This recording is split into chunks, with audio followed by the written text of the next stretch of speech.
collector mentality is something that's inherent with Super 7, whether it be art or toys or even T-shirts. If you're a collector, you get what Super 7 does in terms of how we do things and what we do. Super 7, the history of the name was they took two parts of two different famous Japanese characters, Super Saiyan and Tiger 7, and they just put it together. That's where Super 7 came from. Started out as a magazine, just sort of covering Japanese toy culture and art in general. And it started 13 years ago, and then 10 years ago, a store was opened in Japantown. And then 4 years ago, we moved here to the Haight Street. We make what we like. For the most part, everything we make in here is Super 7. The t-shirts, the wallpaper, the prints. If it's not vintage stuff in here, it's usually made by us.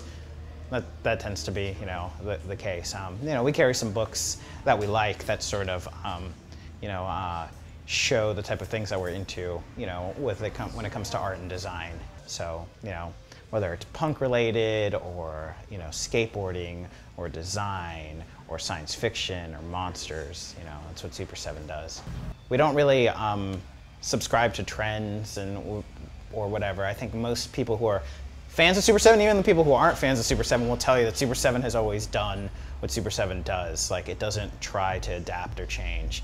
We made the wallpaper for our first store, actually technically our second store, it was just like, I think Brian, the owner of Super 7's idea was like, oh, what kind of like Star Wars wallpaper would your grandma have in her house? So it's like flocked and it's, almost kind of Victorian looking, it's very ornate. Some people don't even notice what it is at first, and then they get it and, they walk up and they touch it because it's flocked. And, we had it for a long time, not for sale.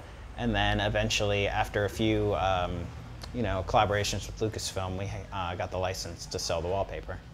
The reaction figures, which is kind of our newest line, basically we're making figures that are done in like sort of Kenner 80s style. Kenner was going to make Alien toys, but they never went through, they never got made. We acquired the rights to those and the molds, and we made, in 2014, 2013, we made the actual Alien toys. I was born in '79. So, in, 83, I was collecting those toys, and that form, that medium appeals to me, and it makes sense to me. And it might not make sense to a 10-year-old, but if you're my age, you get it. You understand what it is the second you see it.